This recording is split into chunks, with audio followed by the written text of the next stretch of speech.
Welcome to Ryan Talks Physical Media and Tech, and today we are talking tech, and specifically we are looking at these RUIPRO Fibre Optic HDMI cables, and why, after using them for a little while and finally understanding them, I think they might be the only HDMI cable you will ever need to buy. As always, if you're new here, you love all things physical media and tech, please hit that subscribe button, give this video a like, and join me down in the comments. Now, we're all going to be familiar with the standard copper HDMI cables. I've always been someone that when I bought HDMI cables, I've never spent loads of money on them. I've got a couple of Amazon basic ones. I've also got a couple that cost close to £50, like $60 in the US. And I've never really noticed that much of a difference between quality, picture quality that is, with the HDMI cables. I know there's some technical differences. We're not going to go into like HDMI 2.0 and 2.1 and etc. here. But if you've got a standard HDMI 2.1 cable you've picked up from Amazon, this one's from Amazon, it's thick, it's robust, it does the job. Why would we want a fibre optic HDMI cable? Well, RUIPRO kindly sent me some of their HDMI cables to take a look at. This is not a paid review, this is my honest opinions of it. I'm going to let you know that. This is the fibre optic cable that they sent me. Straight away, you will notice it is much thinner, which is obviously going to be a big advantage. But before we get on to some of the other advantages of using fibre optic, taking a look inside the box here. So we've got these pure fibre optic cables, supports the latest HDMI 2.1. You've got 10K, 12K upgrade in the future. I'm always a bit, a bit hesitant when I see things like that. That promise of future technology that's not really here yet, but we'll come to that in a second. But one of the big advantages of this fibre optic is zero signal loss and zero electromagnetic interface. The other big thing is how long you can get these cables. This is a 5-meter one. I think they go up to 100 meters plus, which is something you can't get with the standard copper cable. Why would you want to do that? Again, I'm going to sort of talk about the use cases for these in a second. Now, once I got the cable unboxed, it was on to setting it up, which is pretty straightforward. I did have to look at the instruction manual just to check I was doing it right, because you'll notice that the cable itself does not come with the HDMI ends. So what you do, you have to get in the box, you'll have these two HDMI ends. They feel premium, they're metal. You just pop the caps off and you pop it onto the end of the cable.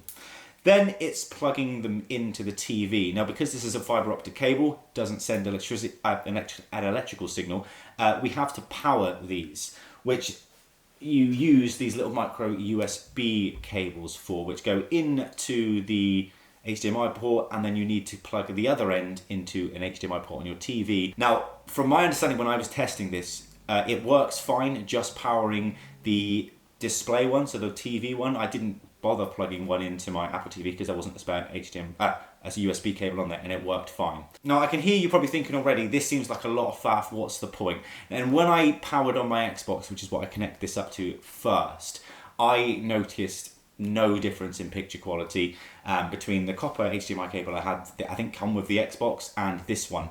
And these are priced at like £85, £90 here in the UK. So again, feels premium. It is all nice, but is it worth that extra money? And I started to think, like, yeah, if I wanted a really nice HDMI cable, I completely understand this. So I started looking online at how people were using them, and then it's all started to click in my head.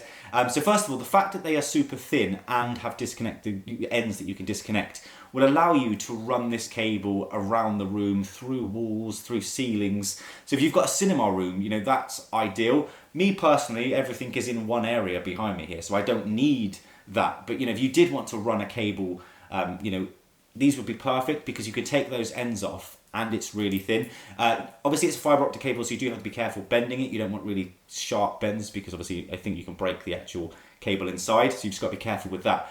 But they're long. This one's 5 meters, so you can get up to 100 meters. They're thin and they've got those detachable ends, so straight away, big advantage there. You've also got no signal loss, so if you wanted to run it 100 meters around a big room, you're not going to lose any quality in the picture. It's going to be a constant, lovely, zero interference signal. And the big thing I mentioned, this future-proof. Once you have this cable installed, now let's say you had a cinema room and you've got a projector that you run through the ceiling, you've got your standard copper cable in a couple of years' time, there's a new HDMI technology out. If you've got a cable like this, you're going to have to pull out the whole cable and replace it. Whereas if you've used the fibre optic cable here, once that cable's in place, the ends are interchangeable. So if the technology improved and there was you needed a new type of HDMI connection to get 10K or whatever, I imagine you'd be able to buy one of these separately, and all you have to do is pop them off the end, keep your cable in the wall, keep your cable going through the ceiling, and just connect the end back up, and you know, you've upgraded your setup without having to upgrade all your HDMI cables. I mean, think about, you know, 10 years ago, we probably don't use the same HDMI cables that we were using 10 years ago. We've probably replaced them. And again, if you had it all running through the ceiling, that would have been a right pain. But this kind of solves that. And that's kind of where I want to sort of summarize here. The fiber optic cables, as I say, these were sent to me, and you know, I'm happy with them. They're premium. They haven't really improved my picture quality or anything. But as soon as I started to realize that the actual use for these and who would maybe need to use them, I completely understand you know, why you would go out and buy these, and I would recommend you go out and buy these. If you're someone that's looking for premium cables that you don't want to have to upgrade, or you're going to be one of those people that are doing a bigger install, these are perfect. I'll put a link down to the Amazon page downstairs. I'm not affiliated in any way, I don't get anything back, but just so you can have a little read and look at the reviews, because they are pretty positive.